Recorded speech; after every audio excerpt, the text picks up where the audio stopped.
pas mal, c'est la couverture dans la couverture. Tu vois ou pas? Bonjour à tous et bienvenue pour cette nouvelle vidéo, j'espère que vous allez bien. Aujourd'hui, vous le voyez au titre, on s'est lancé dans un truc les amis. Il y a quelques mois de ça, avec The Maze Reader, qui possède une chaîne que j'adore, je vous en ai déjà parlé de cette nana et je la trouve fantastique. J'adore ses avis parce qu'ils sont toujours drôles, pertinents, efficaces. Elle donne sa chance à énormément de choses sur lesquelles je ne m'arrêterai pas personnellement et je trouve que rien que ça fait que c'est une personne et une lectrice de qualité parce que tu sens qu'elle se mouille pour un petit peu tous les rayons et je trouve ça super. Il y a maintenant, je ne sais plus combien de temps, mais un sacré moment, nous évoquions de façon totalement funny fun et rigolote dans, je crois, ses commentaires ou mes commentaires, je ne sais plus, l'idée que Twilight quand même, ça avait dû un petit peu mal vieillir.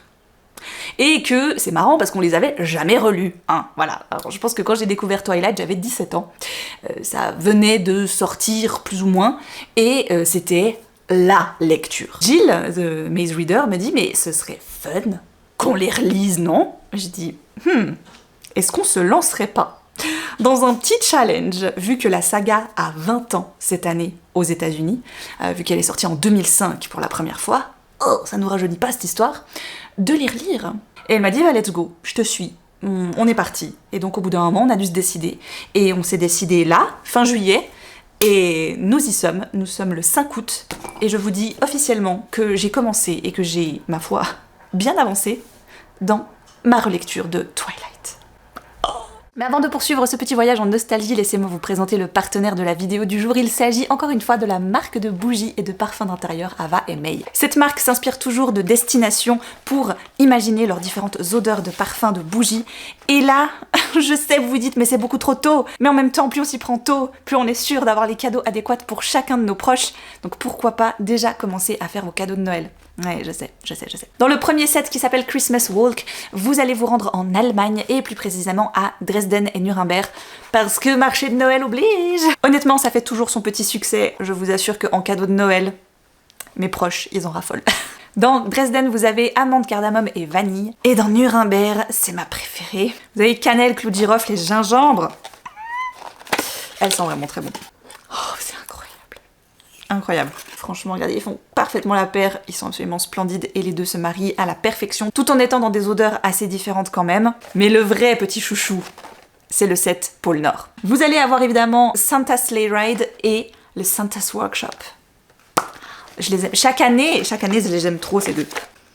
On en a une beaucoup plus fraîche avec des fèves de tonka, du bois de santal et des feuilles de thé, qui évoque vraiment le côté un petit peu nature, dehors, tout ça. Et alors là, on a un truc beaucoup plus gourmand avec de la vanille, de la barbe à papa et des notes épicées. C'est vraiment tué dans l'atelier du Père Noël. Vraiment, littéralement, dedans.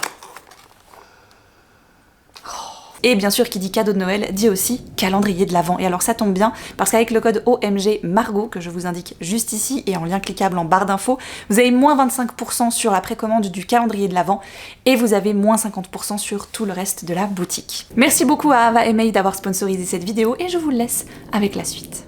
Alors c'est pas du tout ces livres-là que j'avais à l'époque, bien sûr, parce que j'ai plus mes livres de l'époque, car quand j'ai terminé Twilight et que j'ai laissé passer un peu les années, au bout d'un moment quand même, en regardant en arrière, je me suis dit, c'était pas fou quand même, hein. Plus de place, tant pis, on s'en débarrasse. Et donc, je les ai donnés. Sauf que, bien 10 ans plus tard, je me suis dit, ah, mais mince, ça serait quand même drôle de les retrouver, de les garder, de peut-être un jour pouvoir les relire, ou même, tu vois, les faire lire à ma fille, ce serait vraiment fandard. Et donc j'essaye de les retrouver, mais d'occasion. Je me suis dit, je remets pas le prix neuf là-dedans. Et je suis tombée sur ces éditions que j'avais repérées à l'époque, qui étaient sorties chez Le Livre de Poche, ces éditions blanches avec pas de titre, juste ici, et surtout, mamma mia, voilà, le jaspage rouge, n'est-ce pas, que j'avais trouvé déjà au moment de leur sortie, ma foi, magnifique. Bon, là ils étaient 2 balles pièce à Emmaüs, j'ai pas trop hésité. Voilà, ils étaient pas trop en mauvais état, je me suis dit, pour une prochaine relecture, ça pourrait le faire. Et ben, j'ai eu le pif, parce que j'ai bien fait, parce que la relecture, c'est maintenant. Depuis le 26 juillet, nous y allons, chapitre après chapitre, 6 chapitres par semaine, et pour ma part, je fais un chapitre par jour. Donc aujourd'hui, je dois lire le chapitre 10. Et bien que la première semaine, je me sois dit oh, mais en fait, c'est pas si mal, c'est pas si pire.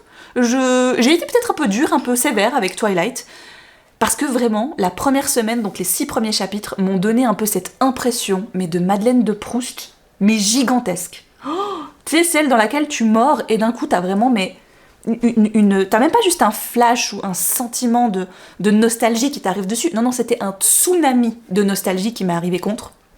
Vraiment, il faisait tout à coup, d'ailleurs, pas très beau, pas très chaud. On a eu vraiment un temps un peu automnal, là, fin juillet, début août, ici. Donc clairement, quand je m'y suis remise, j'étais à Forks, quoi. J'étais à Forks, j'étais dans la chambre d'adolescente chez mes parents, 17 piges, à me dire « Oh mon Dieu, Bella et Edward, c'est tellement couple goal, quoi, tu sais. » Alors que non, on le sait, hein, n'est-ce pas? Mais je sais pas, j'ai vraiment eu cette sensation assez folle qui m'est arrivée contre, un peu sans prévenir, alors que clairement je rentrais dans l'histoire totalement dans le jugement, en sachant pertinemment que mon but premier, c'était de critiquer Bella et Edward au plus du plus du plus. Bon, ce que je fais, allègrement, mais en même temps, je me dis que je passe pas un si mauvais moment. Jusqu'à ce que j'en arrive au chapitre 7, l'autre jour, et où là, tout à coup, j'ai quand même un petit peu déchanté. Hein, voilà, parce que alors, à partir du chapitre 7, on commence vraiment à avoir les moments un peu gênants, où Bella fait des cauchemars avec Edward, où elle va se perdre dans les rues de Port Angeles et il va venir la sauver, parce qu'il la suivait. Il y a tout un passage d'ailleurs où elle commence à faire ses théories pour se dire peut-être que tu es un vampire, peut-être pas, je ne sais pas. Et elle lui fait, mais donc, on va dire que théoriquement, mais j'ai l'impression que tu peux lire dans les esprits, etc. Mais donc du coup, comment ça marche? Comment ce quelqu'un parviendrait-il à deviner où une personne se trouve à un moment précis? Comment saurait-il qu'il ou elle a des ennuis? Et puis il continue, théoriquement, oui, bien sûr. Bon, on va l'appeler Joe, ce quelqu'un. Et là, moi, vraiment, je me plie de rire, parce que je me dis, Joe, comme Joe Goldberg dans la série You, mais c'est de là que ça part, en fait. You, c'est en fait une fanfiction de Twilight.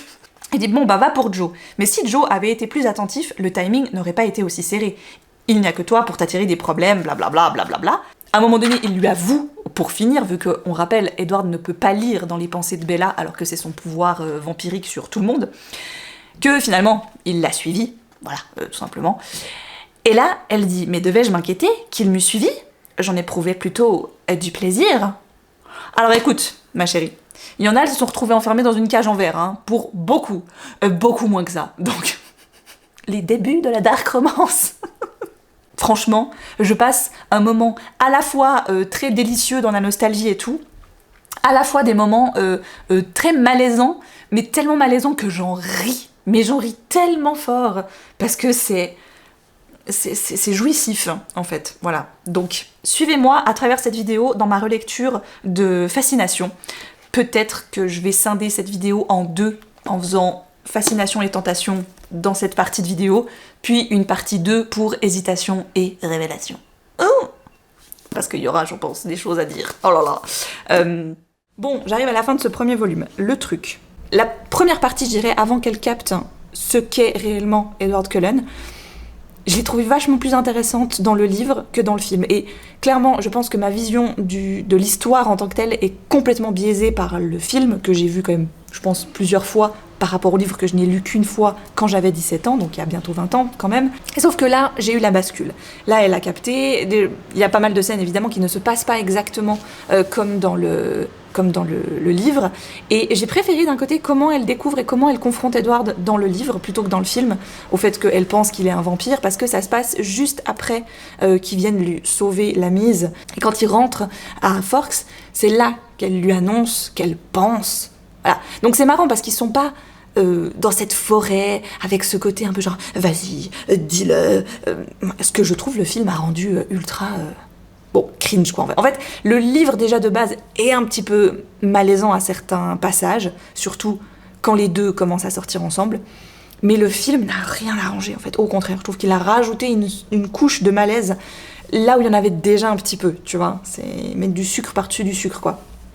Et donc là j'en suis à la toute fin où James a senti la présence de Bella, il est en mode track ultime et ils sont à Phoenix avec Alice et Jasper, elle va partir pour leur fausser compagnie et se retrouver toute seule au studio de danse. C'était un peu cette mode de héros, trop héroïque, tu sais. Moi, à 17 ans, bon déjà, est-ce que je sors avec un vampire à 17 ans? Je suis pas sûre. Est-ce que je sors avec un truc qui potentiellement peut me buter et me bouffer? Pas certaine. Mais en plus, quand je suis mise en danger par des êtres surnaturels, j'attends juste que ces êtres surnaturels me sauvent la mise, on est d'accord? Ok, j'aimerais bien que ma famille n'y passe pas, on est d'accord. Mais j'ai 17 ans, en fait, c'est pas mon rôle, enfin c'est marrant parce que je pense que je le dis maintenant, alors que si j'avais 17 ans, j'aurais fait non, en fait, mais moi j'avais trop peur de mourir en fait, hein. Je suis pas sûre que j'aurais été une Bella, tu vois, à me sacrifier comme ça pour ma mère, à partir, à me dire bon bah tant pis, j'aurais jamais revu l'homme de ma vie avant de mourir, mais c'est une belle façon de mourir que de protéger les siens, enfin, waouh, syndrome Harry Potter quoi. Non, ne vous sacrifiez pas pour moi. C'est un peu comme ça que je le vois. Bref. Écoutez, ça a été fort plaisant. Je suis pas encore réellement à la fin, mais vraiment de plonger dans cette lecture du tome 1 était ma foi assez fascinante. Je suis pas revenue. Nous avons donc terminé le premier tome, Fascination, que j'ai bien corné les pages, ça se voit pas trop, mais j'avais plein de choses sur lesquelles j'avais envie de revenir dans le live qu'on a eu avec Gilles, et du coup je voulais absolument pouvoir revenir sur certains de ces passages. Je vous laisse le lien du live en barre d'infos, d'ailleurs, enfin les deux lives, parce que probablement que dans cette vidéo il y aura tome 1, tome 2. Qu'est-ce que ça m'aura apporté de relire Twilight? Eh bien, à part une grosse Madeleine de Proust, pas grand-chose, mais vous savez que je vis pas mal en nostalgie, ce qui est pas toujours très bon, mais j'ai besoin de ces petits shoots comme ça, de rappel de ce que c'était avant, de comment on vivait notre génération quand on était plus jeune, des choses qui nous sont arrivées, voilà, de ces petites réminiscences comme ça. Et pour moi, relire un livre comme Twilight, qui a été quand même un sacré phénomène quand on était plus jeune, ben ça a son importance. Voilà, c'est pas, je le relis pas parce que je me dis oh là là oui c'est vrai que c'est de la grande littérature. Non, mais je le relis parce que purée, la Margot de 17 ans, elle a tellement vibré avec ces personnages là que ça provoque quelque chose, évidemment. Voilà, donc écoutez, c'était une bonne redécouverte que ce premier tome. Je pense clairement que notre cerveau est matrixé par le film aussi, ce qui n'aide pas à garder un excellent souvenir du livre, parce que mine de rien, en comparaison, ce sont de très bonnes adaptations, mais le casting, l'époque aussi, veut qu'aujourd'hui, je trouve que les films ont un petit peu moins bien vieilli, on va dire, qu'ils sont beaucoup plus critiquables, qu'il y a des jeux d'acteurs et d'actrices qui sont très clairement discutables, une direction artistique aussi qui n'était peut-être pas forcément celle qui collait le mieux au livre, alors que le matériel de base est pas si mauvais. Voilà, il y a des choses à revoir, oui, il y a des trucs, on est en 2025, bon, voilà, mais je le trouve quand même assez cohérent. Bella est assez mordante, si on peut le dire. Elle a ce petit côté un petit peu revêche, qu'elle ne se laisse pas faire, qu'elle ne se laisse pas dicter sa conduite. Elle envoie des fions à Edward qui m'ont vraiment fait plaisir. Edward a un côté aussi vachement plus humain. Je trouve que dans le film, ils lui ont donné un côté un peu snob, un peu c'est bon, j'ai vécu tant d'années avant toi, je sais ce que ça veut dire. On le ressent un peu dans le livre, mais je trouve qu'il a un côté vachement plus humain dans le livre que dans le film. Voilà, qu'ils ont essayé peut-être un peu de gommer pour donner ce côté austère du vampire qui a vécu et tout. Bon, voilà. J'ai commencé, évidemment, dans la foulée, hein, on ne se laisse pas de pause, je vous le dis, le tome 2, Tentation, bien sûr. Je suis très contente d'ailleurs que sur Livre Addict, on puisse maintenant noter si on est en train de relire un livre. Voilà, je trouve ça chouette. Donc je l'ai mis en relecture. Et cette fois, je me suis munie de ma petite planchette de post-it, qui est donc mon marque-page, pour un petit peu noter différentes choses. Je me suis dit, c'est vrai que ça pourrait être marrant de faire une sorte de petit code. Alors pour l'instant, en légende, j'ai mis Bella et son non-instinct de survie. Voilà. Bella et son ingratitude, hein, parce que Bella est une jeune fille un petit peu aigrie et ingrate quand même à certains moments. Edward et ses red flags, parce qu'il en a. Et j'étais obligée, petite mention spéciale, j'espère j'espère que je vais l'utiliser quand même pas mal, mais je lui ai pas mis une couleur que j'avais en grande quantité parce que me disant que ça ne serait pas beaucoup. Pour l'instant, j'ai mis Charlie assure, parce que quand même, la redécouverte de Twilight, ça nous aura permis de nous rendre compte que les personnages adultes sont quand même vachement cool, voilà, et qu'on aimerait les voir un tout petit peu plus, mais c'est peut-être parce qu'on a 35 piges aussi. Voilà, c'est forcément, on voit pas Twilight de la même façon. J'ai passé le fameux chapitre de début, hein, qui est... Pour moi, je me souviens, quand je l'ai lu, ce chapitre qui s'appelle La fin, je pense que j'avais 18 ans quand j'ai lu le tome 2, parce que plus ou moins dans ces eaux-là, j'ai trouvé que c'était tellement juste comment Stephenie Meyer avait réussi à décrire cette sensation, tu sais, du départ, de l'abandon, de la rupture,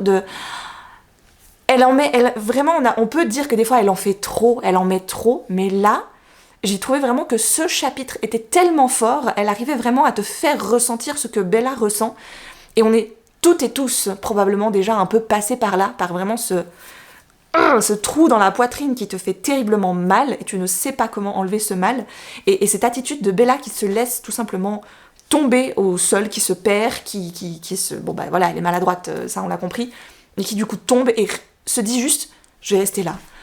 Quand tu le vois comme ça un peu dans les films, tu te dis... C'est too much, meuf, c'est bon, il est parti, enfin, refais ta vie. Je trouve que dans le livre, elle arrive, on voit, enfin, on est vraiment avec Bella à 100%. Et du coup, ça te rappelle peut-être un peu ces souvenirs de...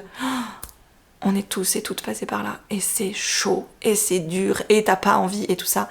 Donc non, écoutez, pour l'instant, moi je passe un bon moment. J'ai décidé, voilà, de le prendre en tout cas avec bienveillance, de m'énerver un petit peu quand il faut, bien sûr, mais ne pas non plus faire exprès d'en vouloir à ce livre, juste parce que ça pourrait être normal d'en vouloir à ce livre. Voilà. Je suis critique quand il y a besoin, je le suis pas du tout quand je trouve que c'est pas nécessaire.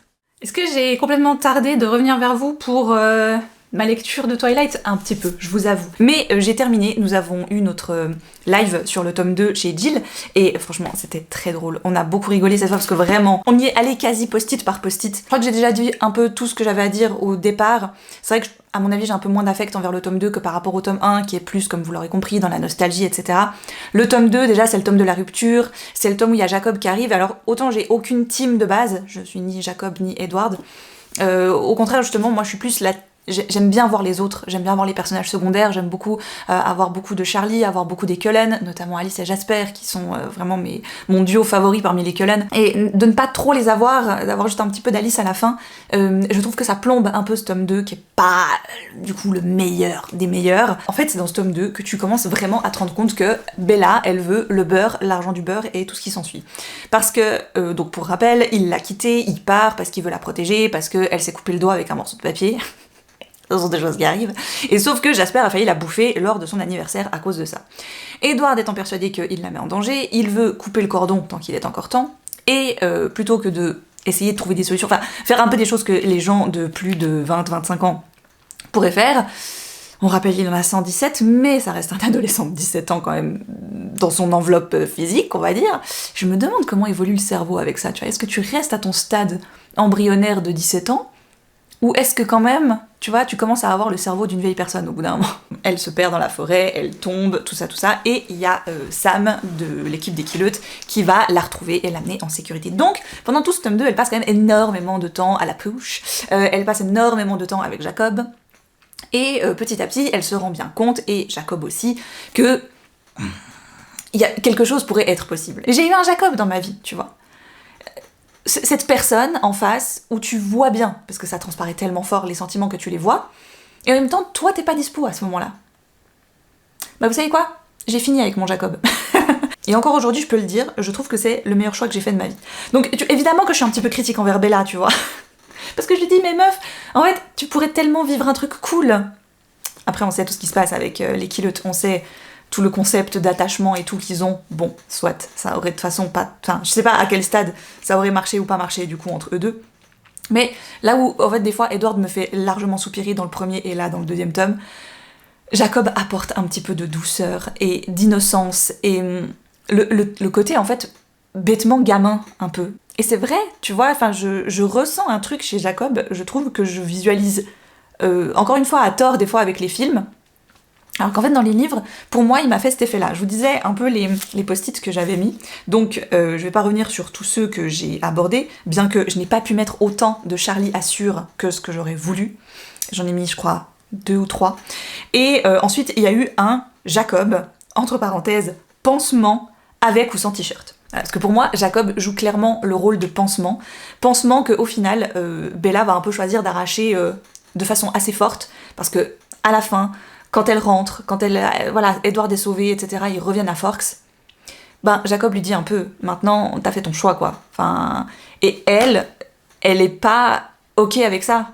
Et ça m'énerve un peu de voir que dans son rôle un peu de pick-me, il y a une forme d'harmonie qu'elle souhaite avoir entre les Cullen et les Kileut, parce que tu peux pas trop lui en vouloir, et en même temps tu dis, mais meuf, tu vois bien que c'est pas possible.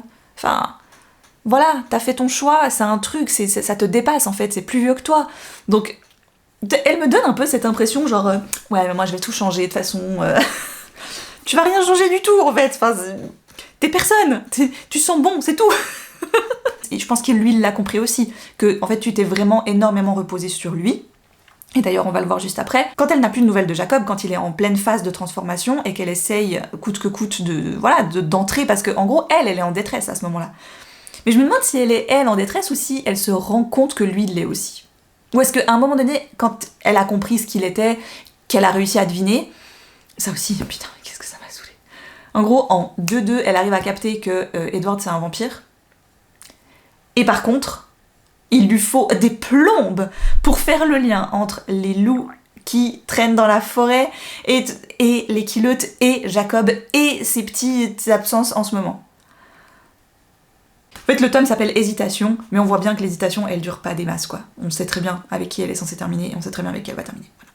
Mais j'ai beaucoup rigolé, j'ai eu quand même 1 ou 2 post-it Charlie Assure. Tu vois, il prend son rôle de père quand même au sérieux, et pour un mec qui a pas vu sa fille beaucoup et qui l'a pas vraiment élevée, je trouve que mine de rien, il essaye au max d'assurer. Même, tu vois, au début, quand Bella elle est en dépression après sa rupture, qu'elle est dans un état catatonique, quasiment, ok, il a pas toujours les bons mots, mais qui les a constamment. Surtout un mec qui a pas beaucoup vu sa fille, qui lui aussi finalement est un peu passé par là, on en a parlé pendant le live. C'est un gars qui a été détruit par son divorce, sa meuf elle est partie avec sa fille, et il s'est retrouvé un peu voilà, et aujourd'hui, pouf, à 17 ans, elle redébarque. Mais non, mais bien sûr que lui il sait pas, tu vois. Lui il a les côtés cool des vacances, l'emmener à la pêche, et puis ça s'arrête là. Et là, il doit gérer sa première relation, enfin, sa rupture, de rupture dont elle se remet pas. Il est tout content parce que quand elle se met un peu à fréquenter Jacob, elle va mieux, donc il le voit. Tout ça, et c'est tous des passages qui m'ont beaucoup touchée parce que moi, en tant que maman aussi, bêtement, tu vois. Et je pense qu'à l'époque, quand tu le lis, tu te dis pas. Au contraire, justement, tu vas dire, ah purée, mais Charlie, il a rien compris. Bah ouais, il a peut-être rien compris, mais il essaye, quoi. Il s'y prend peut-être pas super bien, mais il essaye. Moi, j'ai beaucoup d'affect pour Charlie. Donc sur la fin, ben ils m'ont un petit peu cassé les bonbons quand même, le petit couple qui se retrouve, c'était d'un ridicule. Oh, la scène où Edward il sort, alors déjà que dans le film elle est horrible, vraiment, je sais pas ce qui s'est passé dans ce 2, ils ont eu moins de budget ou que sais-je, mais les perruques vont mal, les maquillages ça va pas du tout, il y a aucun raccord entre, tu sais, son torse et tout, enfin bref. Si vous voulez nous entendre en déblatérer pendant 2 heures, 3 heures de temps. On a un live d'1 heure, 1 heure et demie et un deuxième live d'1 heure, 1 heure et demie pour le tome 1 et le tome 2. Je vous les remets en barre d'infos, je reprécise. Et voilà, écoutez, cette relecture de Twilight, le 2 aura eu moins de saveur que le 1, c'est vrai. Mais j'ai bon espoir pour le 3, parce que là, il y a un petit peu tout qui va se remélanger. On aura évidemment les Kileut et les Cullen qui vont faire un petit peu front commun contre Victoria. Donc, tu vois, je sais, même dans le film, je l'aime bien parce qu'il y a ce côté un petit peu punchline entre Jacob et Edward que je trouve très drôle et j'espère le retrouver un petit peu dans les livres parce que, ben, comme je vous disais, j'ai pas relu les livres. Voilà. Bref, merci beaucoup d'avoir regardé cette vidéo. J'espère que ça vous aura fait un petit peu rigoler. Moi, en tout cas, j'ai passé un bon moment à relire les 2 premiers volumes, c'était drôle. Pour rappel en barre d'infos, vous avez l'offre Ava et May qui est valable en ce moment. N'hésitez pas à aller faire un tour si vous avez quelques besoins, notamment pour déjà vos cadeaux de Noël, ça peut être pratique. Et moi, je vais directement partir sur ma lecture du tome 3. Je vous embrasse très fort et je vous dis à très vite pour une prochaine vidéo.